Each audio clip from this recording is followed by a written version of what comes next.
Welcome on board the Newstrack. I'm Rahul Kanwal. The battle between the government and the opposition was first over the new farm laws. It's now over whether India is a democracy at all. Rahul Gandhi thinks India isn't a democracy.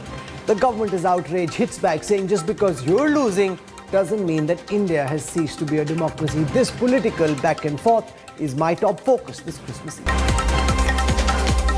As the farmer protest entered day 29, Congress MP Rahul Gandhi decided to march to the President's house to submit a memorandum signed by 2 crore farmers. His march was halted as his sister was detained. Rahul and 3 other Congress leaders were given permission to meet the President, but this was enough for the Congress MP to declare that India was no democracy. The BJP was quick to hit back, accusing Rahul Gandhi of piggybacking on the farmer protest. Here is our lead political story tonight.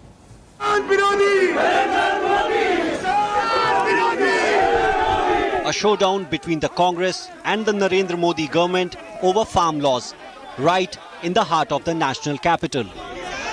The Gandhi sign hits the streets in solidarity with farmers. But the march was cut short and Delhi police detained many, including Priyanka Gandhi Vadra, briefly. किसानों को कोई बरगला नहीं सकता, बहुत समझ है उनमें, बहुत विवेक है। अगर आज वे बॉर्डर पे बैठे हैं 1 महीने से इस ठंड में तमाम संघर्ष को झेल कर, तो ये जाहिर है कि उनको दुख है। In this bus you can see that the Congress party, in fact, all the leaders being detained by the Delhi police are heading to perhaps the Tughlaq Road police station, but they have been detained outside 10 Janpat, and you can see various MPs, senior leaders of the Congress party joining the bandwagon with Rahul Gandhi and Priyanka Gandhi. Amid all the high drama unfolding, Rahul Gandhi met the President along with 2 senior party leaders. He vented his anger at the centre with a stinging charge that there is no democracy in the country. This is an assault on the idea of India. That is why we are standing here. That is why I have gone to the President. That is why we signed these forms. India में कोई democracy नहीं है. Joint session कीजिए और कानून को एकदम वापस लीजिए, क्योंकि किसान वापस नहीं जाने वाला है. The BJP was quick to hit back at the former Congress President. Rahul Gandhi जो कुछ बोलते हैं उसको कांग्रेस भी गंभीरता से नहीं लेती. देश का तो सवाल ही नहीं उठता है. शायद वो इतिहास नहीं पढ़े हैं. भारत के इतिहास में काले अक्षर में 1974 का इमरजेंसी है. राहुल गांधी को पढ़ लेना चाहिए. Even as the NDA government and the Congress locked horns over the newly minted farm bills, the farmers who have laid siege to Delhi made it clear their protest remains apolitical. Critics may say the Congress party is on the ropes, rattled by a string of electoral losses. But that didn't stop Gandhi brother-sister duo from staging a massive show of strength in the heart of national capital to show solidarity with the agitating farmers. With camera person Nasir Khan and Maushmi Singh, this is Anand Patel in New Delhi for India Today. We have elections at the centre, we have elections in states. Bihar just happened, Bengal and Tamil Nadu and Kerala will follow. There are elections for municipalities, and Rahul Gandhi somehow thinks India isn't even a democracy. He's also calling Prime Minister Modi incompetent. Now, Rahul Gandhi calling the Prime Minister incompetent. Joining me on the democracy debate, I want to welcome first and foremost Dr. Sudhanshu Trivedi, Rajya Sabha Member of Parliament, spokesperson for the BJP, squaring off against Dr. Trivedi, Amiben Yagnik of the Congress party. I want to go across to Amiben Yagnik first. Rahul Gandhi saying, you know, which country are you talking about? There is no democracy in India. India is now in imaginary democracy. Now, this is very, very disrespectful. As an Indian, I find this disrespectful, as would many people who are watching at this time. You can have a view. You can disagree with the Modi government, its laws, its actions, its policies. But to say India is no democracy, that's disrespecting all of us as a collective. Amiben Yagnik. I don't think so that it is disrespect. I think the picture today which the nation is projecting, or the nation is being seen as by the outside world and within the nation, that is our citizens, I think you are also turning your eyes away from all the democratic institutions, the way a democracy is by the people, of the people, for the people. I think the government today has forgotten. No, who decides? No, one second.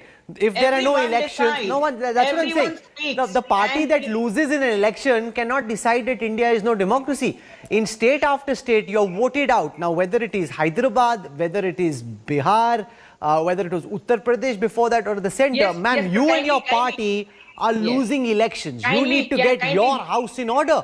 That doesn't mean democracy in this country has died, Ami Ben Yagnik. Kindly hear me out first, please. Be patient.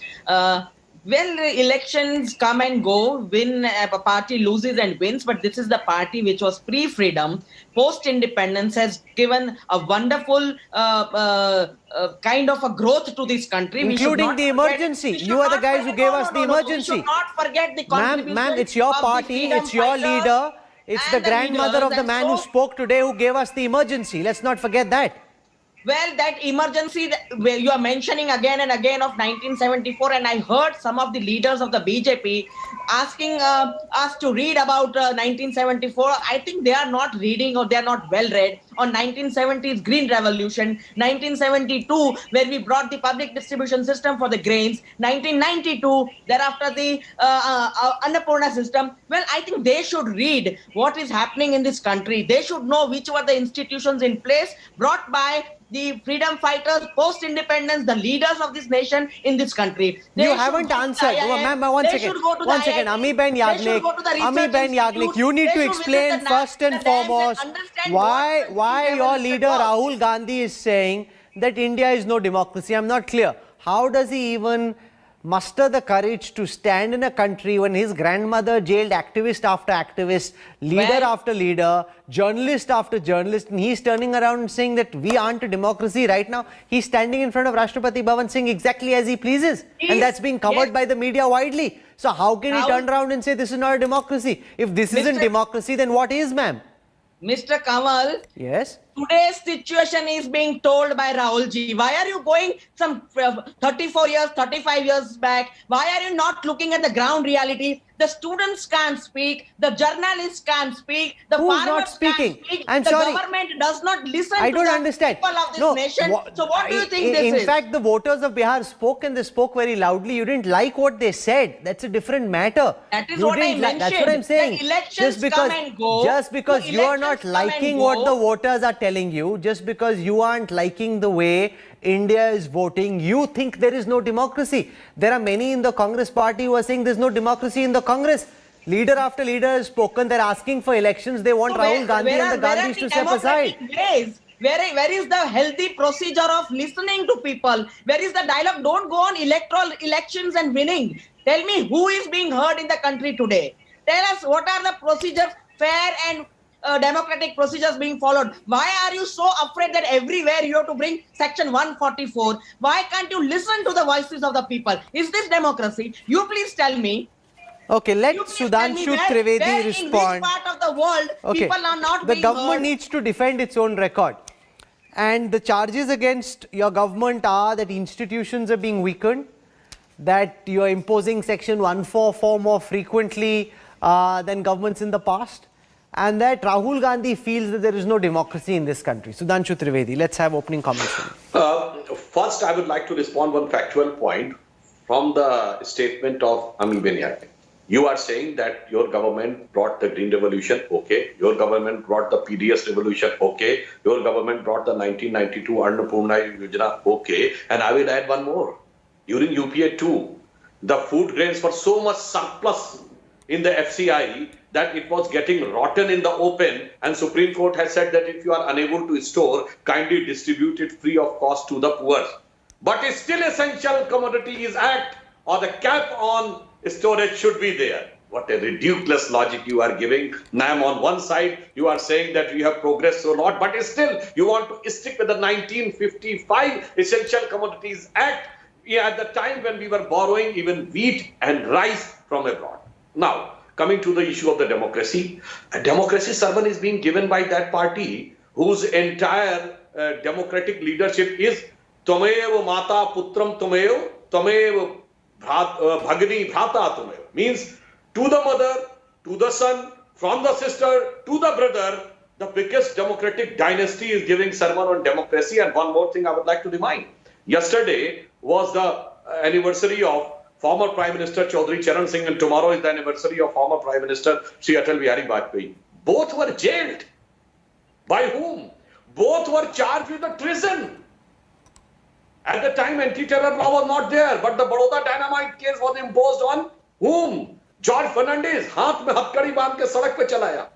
And they are saying the champions of democracy. And forget about Indira Gandhi. Mazroo Sultanpuri was booked because he has spoken against Nehru. In 1987, anti-defamation bill, which Rajiv Gandhi has to withdraw. Indian Express mein chapa because the newspaper has published something against Rajiv Gandhi. So if they are trying to give a sermon on democracy, and one more thing, finally, now this is the digital age. Check कर लीजिए पिछले 6 साल में जितनी गालियां शब्द मैं बोल रहा हूं, गालियां मोदी जी, अमित शाह जी और बीजेपी को दी गई होंगी. In the documented history of India, none of the leader has been facing that type of dastardly words. अभी इलेक्शन में चौकीदार चोर है नारा लगवाते थे कि नहीं ये ठीक है, कोर्ट का मिसयूज किया तो माफी मांगनी पड़ी. Still you are saying there is no democracy. In the DDC election of Jammu Kashmir, on the one hand you are claiming that the Gupkar alliance has won, on the other hand you are saying no democracy. I think whatever Rahul Gandhi is saying, it is his habit that he keeps on saying always, जिसे मैं हिंदी में कहूंगा, वो आदतन बोलते हैं, फितरतन बोलते हैं, शरारतन बोलते हैं, इसलिए उनकी बात को कोई गंभीरता से नहीं. And because he says the kind of outlandish things he does, nobody takes him seriously. I mean, here's Rahul Gandhi, who's failed every election test he's faced, including losing on his own family seat in Amethi. He's calling the Prime Minister incompetent. I mean, someone like Rahul Gandhi is judging the competence of possibly the most successful politician India has seen in this generation. Ami Ben Yagnik, I mean, you've got Rahul Gandhi now giving certificates of competence or incompetence to Prime Minister Modi. Mr. Kamal. Yes, Ms. Yagnik. The way you are also rattled and the BJP spokesperson is rattled that you have taken the word democracy so seriously, that means it has hurt you to the teeth. No, one second. We are proud of our democracy. Ami Ben Yagnik, hold your thought for a second. Ami Ben Yagnik, no one is rattled. We are proud of the fact. Let me frame, one second, Ami Ben Yagnik, calm down. Let me frame this debate correctly so that you hear what I'm saying. I am irked by the fact that India's democracy is being disrespected. Okay? No one is rattled in the least bit. This show, this network, time and again has criticized multiple actions of the Prime Minister and this particular government. You want to contest them, you fight them in an election. You don't win those elections, it doesn't mean that you say that India is no democracy, because that's not just a comment on the government of the day, that's a comment on our country and every person who resides in it. Because keeping the tradition of democracy alive is as much my responsibility as it is yours. And if you think India is no democracy, you need to hold the mirror, speak to the G23 gang who's telling you and the Gandhi family that there is no democracy in the Congress party. Listen to what they're telling you about the way you are running your own activities. See, Mr. Kamal, the issue is that we are talking about India's democracy. Don't take it but why not? Level. No, one second. How can you decide what you want to talk about? Did your own senior party leaders, not just a couple of days ago, write a letter to say that there is no democracy in the Congress party? So now you are hurt and rattled. Now let's see who's hurt and rattled.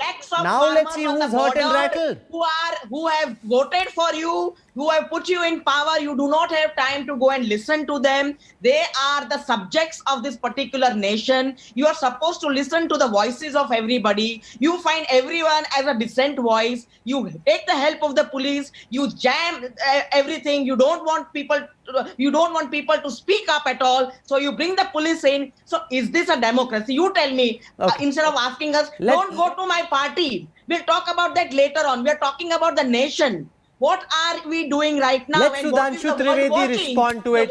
You've now had a farmer protest going on for 1 month. Why can't Prime Minister Modi? Okay, I hear you. To the children of the farmers. Okay, I hear you. There is no time. Okay, Ami They Bhai have no Yagnik, I time. hear They you. dig out everything from the past. Ma'am, I And hear look you at now. the Calm language- down. Calm Look down. at the language of the spokesperson of the BJP. Sudhanshu This Trivedi. Gandhi. Is Sudhanshu this the way you Trivedi. look at the social Sudhanshu media? What you Trivedi, are the doing? farmers of this You are country who've disturbing been the just on a social faded down. fabric. The farmers of this country have been protesting around the national capital for more than a month now. Ami Ben Yagnik and the Congress ask, why can't the Prime Minister go and talk to these farmers, call them over, go meet them, talk to them, engage in democratic dialogue? Sudhanshu Trivedi. First, I would like to respond with one fact about democracy, and then I will answer this. And I am talk very, very contemporary. Ma'am, your manifesto has said that you will done away with sedition law. But post 2019, if the sedition law was imposed against political persons, where? In Rajasthan against the rebel MLAs. And you are talking about democracy. If any journalist was arrested because he was speaking against you as per the observation of the Supreme Court, it was under your government. Both the examples of 2020. Now, come to the aspect of the farmers issue. I would just like to say, we are ready with open hand, with full sensitivity. Prime Minister Modi ji is ready to solve the problem. Agriculture Minister has given an open letter. But with due humility, I would like to ask. There were several farmer movements in the previous history. In 1988, Chaudhry Mahan Singh Tikat was the leader. Prior to that, Chaudhry Devilal, Chaudhry Charan Singh, Sardar Prakash Singh Badal, and Sharad Joshi ji were the leaders. But here, for the first time, nobody is the leader. The problem is, certain people are saying this, certain people are saying that. Some of the unions have even withdrawn from it. So the problem is, the problem of the allegation of mistrust by the farmers towards the government is more within themselves. Why they are unable to elect a leader? Can they quote a single farmers union in which there is no party president? There is no union president. They are saying all the 20,000 farmers are talking. No. In their own structure, they are having one president. In the movement structure, even in the Anna movement, there was a leader. In the JP movement, there was a leader. And you yourself claim that the freedom movement, Gandhi ji was a leader. But here it is a movement in which if the government wants to go overboard, then who should be the person with whom the final settlement can be done? It is very difficult. You know, I want to spend a moment looking at why these new farm laws are important and looking at some of the challenges that the farm laws can potentially, if they go as per plan, help solve. And one of the biggest issues is of farm wastage. We produce 300 million tons of food grains. That is more than sufficient to feed our population. Yet there are people who sleep hungry. Yet there are people who aren't able to get the food they need when they need. And one of the big reasons why there is shortage is because a lot of the food grains go waste. There are estimates which are coming up in this India Today special report by our National Affairs editor Rahul Kanwal that up to 15% of the food grain we produce goes waste because at this moment the government hasn't been able to create adequate storage capacity to ensure that we can store safely all the grain that is produced, which is one of the reasons amongst many that we've been tracking why the Indian agricultural sector is in dire need of reform. Take a look at this report.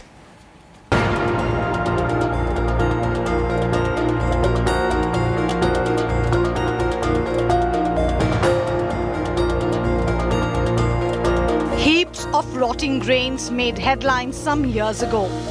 An extraordinary paradox of surplus and waste.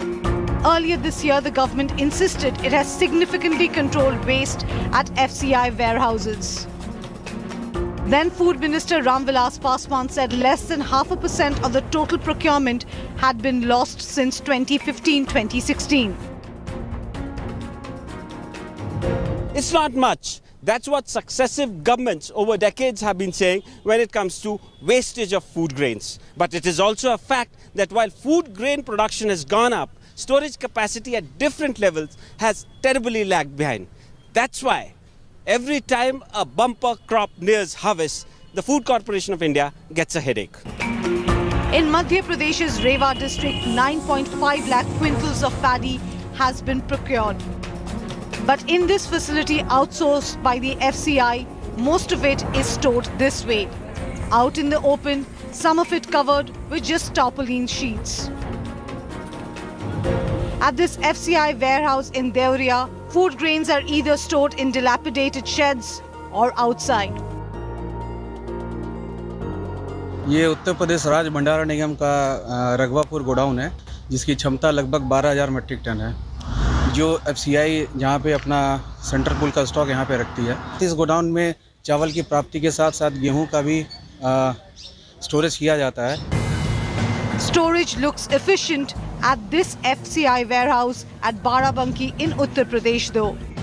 Properly lit, large covered sheds and well ventilated. For now, the facility has received up to 20% of the procurement.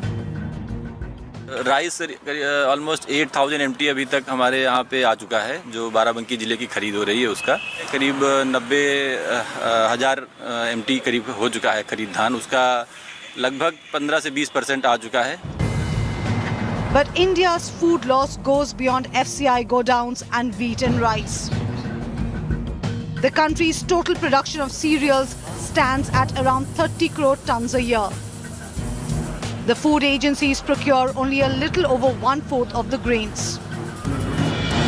According to a 2016 study, the average range of losses for food grains, oilseeds and fruits and vegetables put together were estimated roughly between 4 and 16%.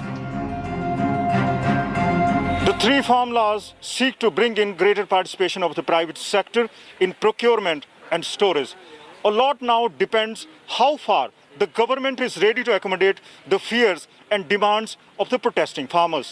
With video journalist Dilip Sahu, this is Manjit Sehgal in Chandigarh for India Today. Now that report, Amiben Yagnik, is just one reason why India needs to reform its agricultural sector, and this has been brought out by multiple Congress governments in the past. A lot of what the BJP government is doing at this moment is ironically present even in your own party's manifesto. You are absolutely right. We need reforms, but we don't need privatization and corporatization of the farmers' produce without even taking into consideration their views. They are the producers of grain, and we are an agri-centric country. We are an agricultural country. We have an economy that is based on a major portion of agricultural produce, and you have not bothered, this government has not bothered to once ask one union or the farmers, the stakeholders, that we are bringing these three farms, we are in such a rush. We have seen all the reports of the past yesteryears. There is no storage facilities, but we will not think of the storage facilities. We will usher in some kind of laws whereby you will completely be in a very compromised situation, but the corporates will take away all the grains and store, because the government cannot store. That's loony economics. One second. Where is the government supposed to get the money from?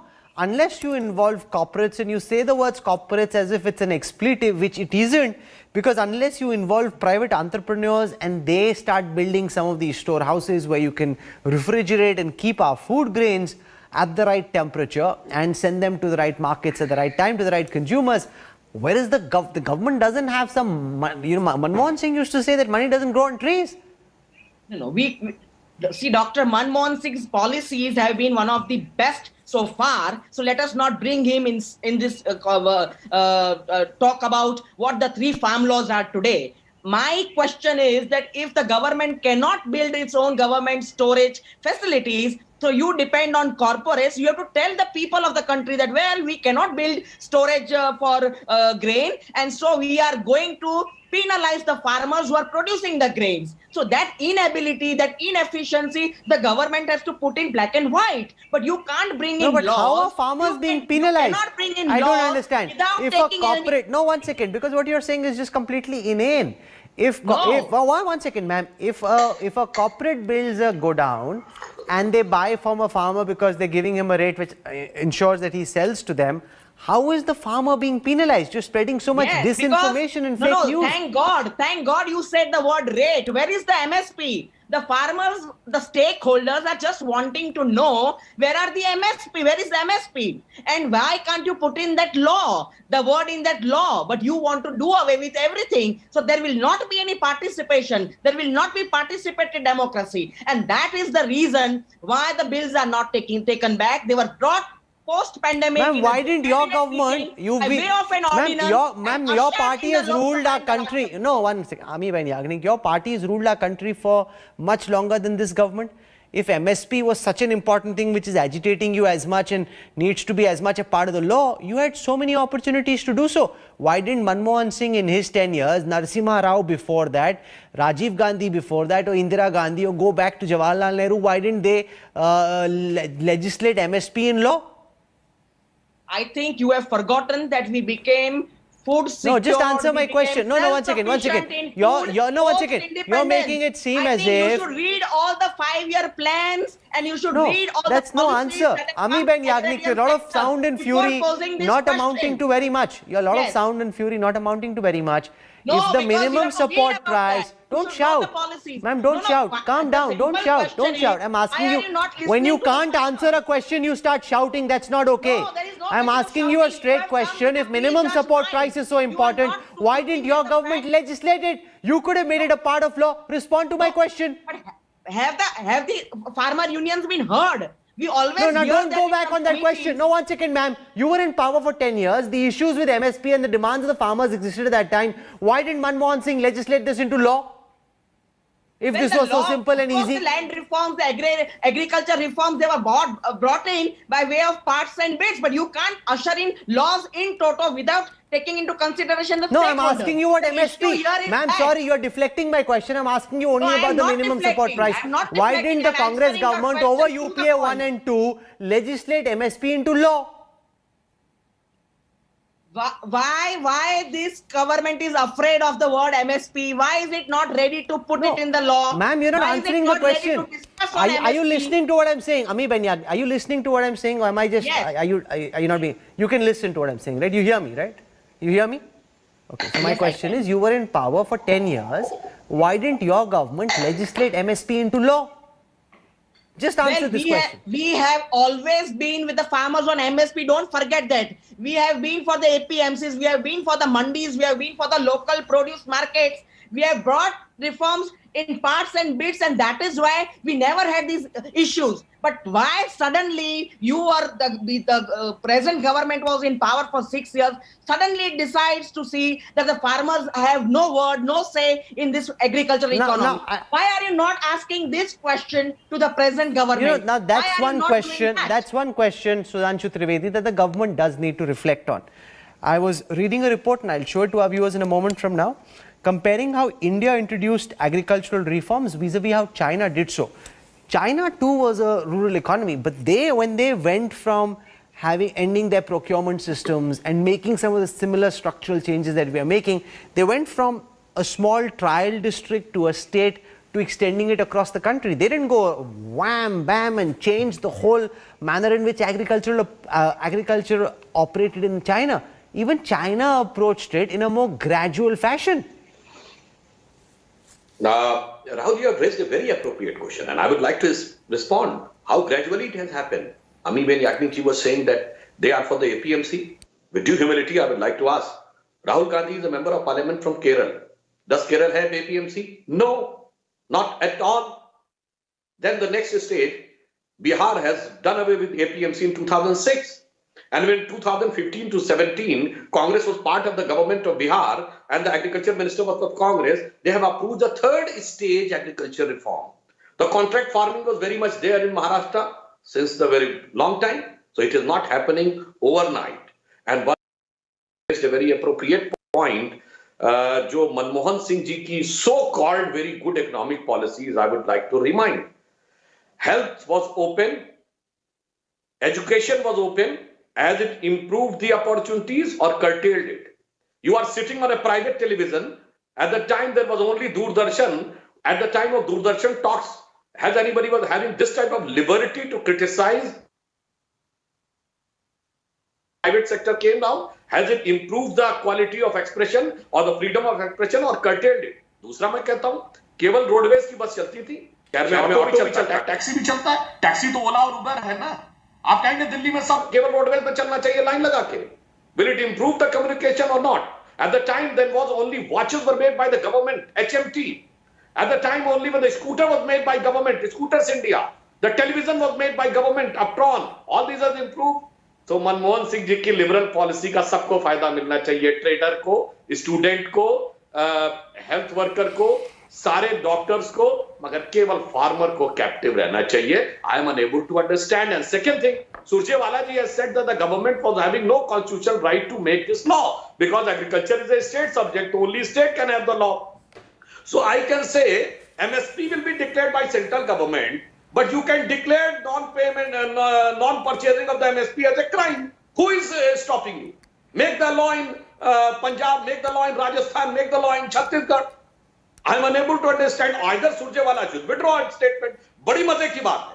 कहते हैं central government को बनाने का हक नहीं है, बनाने का हक स्टेट गवर्नमेंट को है. हम स्टेट से बनवाएंगे नहीं, मगर वही बात मुझे सेंटर से करवाना है. गजब है भाई. क्या चीज क्राइम है, ये स्टेट गवर्नमेंट को पावर है कि नहीं? Why do not declare the crime? The problem is those who are saying that the MSP should be made law, they are going to do the biggest disservice to the farmers. ये बताइए, आज तक कभी ऐसा हुआ है कि होगा चलिए डिसाइड कर देगी तो खरीदवा देगी? If you will say that product will be related to quality and if the certain time rain comes and the moisture content comes, अभी तक तो क्या होता है, 100 का सामान 80 या 85 में मिल जाएगा, नमी आ गई. When the 100 will become a law, then either it will be 100 और कूड़ा. And with due humility, I would like to ask अमी बेन जी, आप मोबाइल खरीदने जाएं, केवल उसमें रैपर ना हो, पन्नी फटी हुई हो, 5,000 रुपए कम हो जाता है ना, क्या सेम प्राइस पे खरीदेगा? कोई नहीं खरीदेगा. तो आप क्या करने जा रहे हैं? आप तो उस सेलर की ऐसी तैसी करने जा रहे हैं. उस दुकानदार के लिए तो वो कूड़ा हो गया. जैसे किसान लेके आएगा, जरा सी नमी हो गई, वो कूड़ा हो गया, फिर तो ब्लैक मार्केटिंग शुरू होगी, फिर वो थ्रो अवे प्राइसेस पे बेचेगा, फिर वो दोबारा आ जाएगा जैसा मंडी में होता है. All over the world it is tried, tested and failed that in trading government involvement is detrimental to the interest of the consumer and seller both.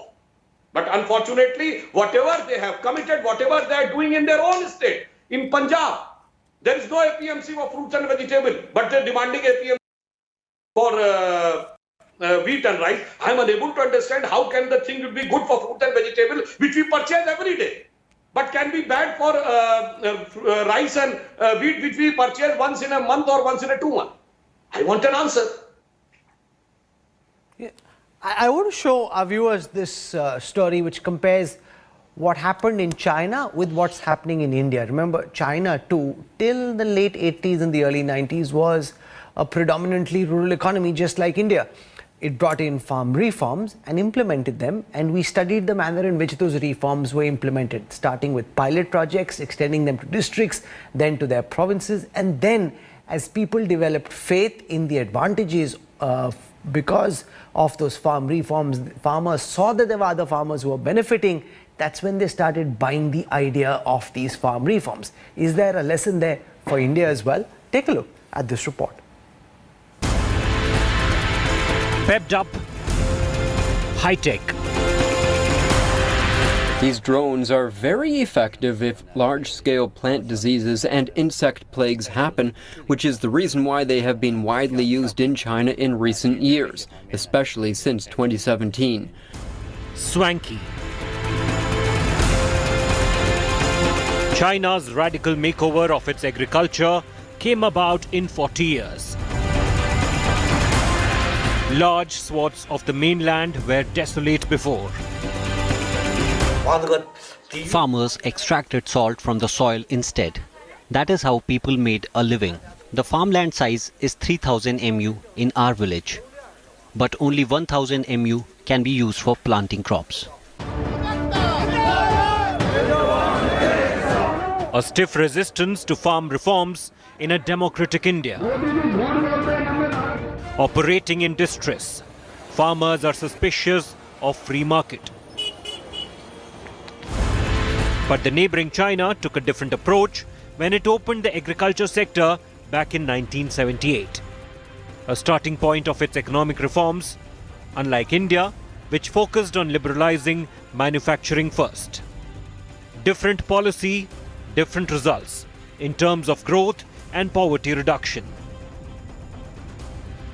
According to this study carried out in 2008, China's reforms were comprehensive. They were introduced via small experiments rather than large-scale implementations. A learning by doing approach. The successes from the pilot projects were used as templates that were applied nationwide gradually. Imagine if India had done its agricultural reforms before 1991. Indian farmers' incomes today would be double or triple than it is today.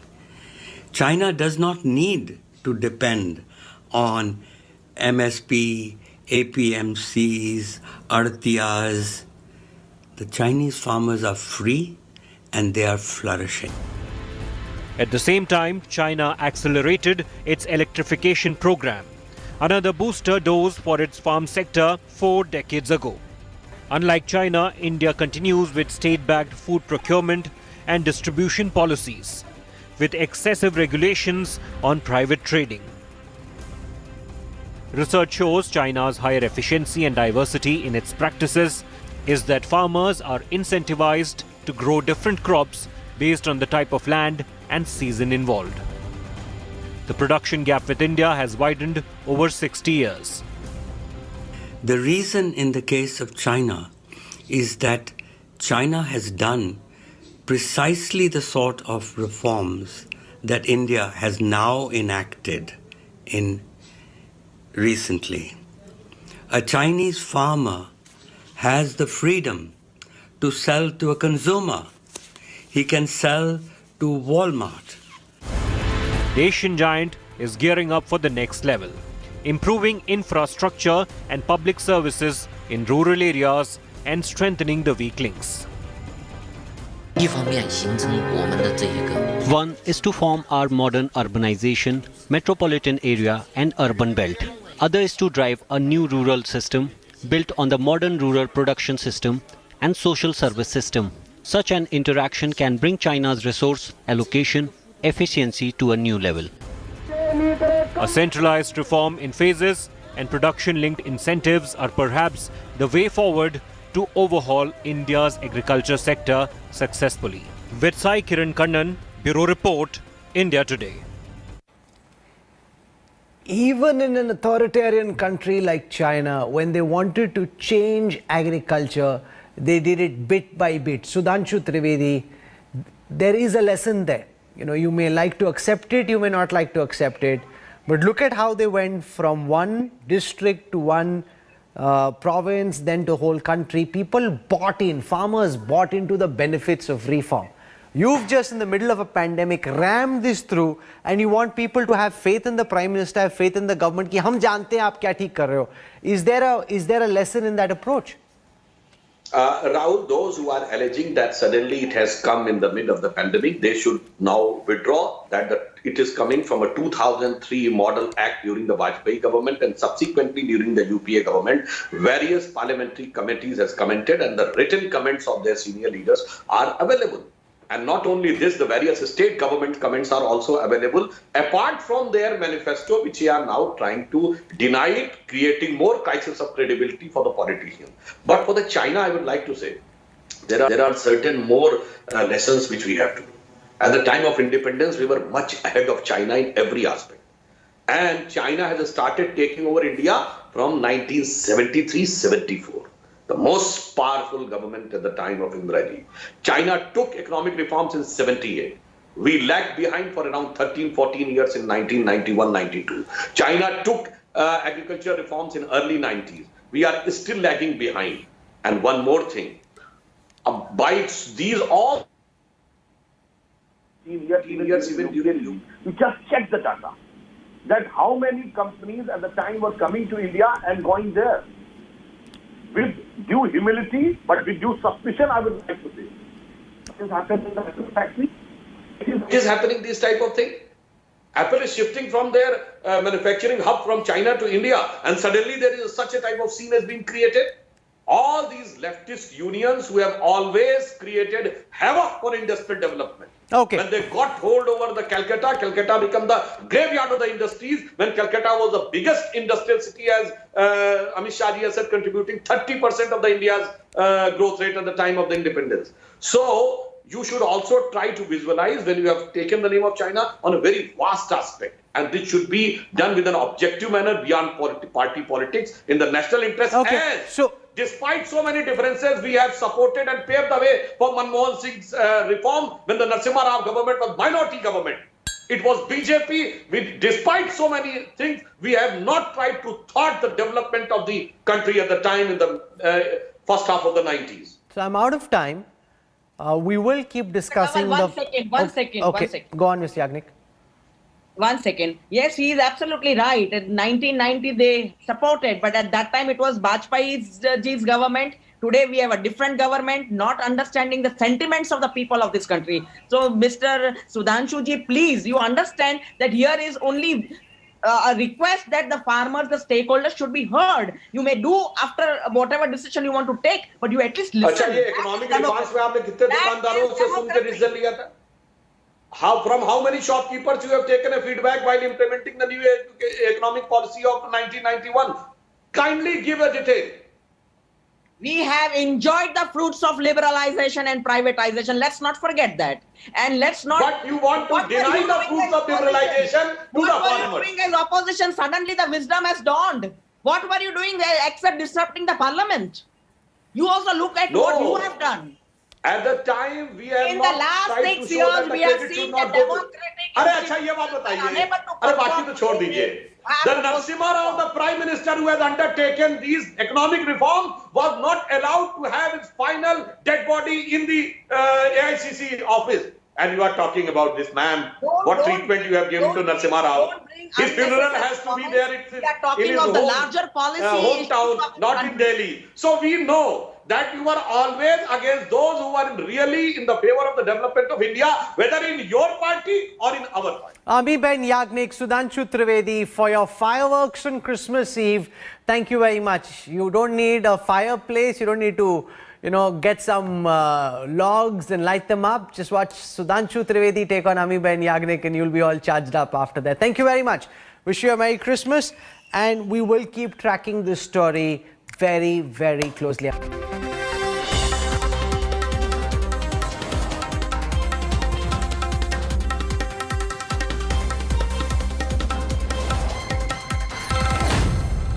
Hi everyone, Preeti Chaudhary here. Hope you like this video. For latest news and analysis, like and subscribe to the India Today YouTube channel. And don't forget to press the bell icon to stay updated. Thank you for watching.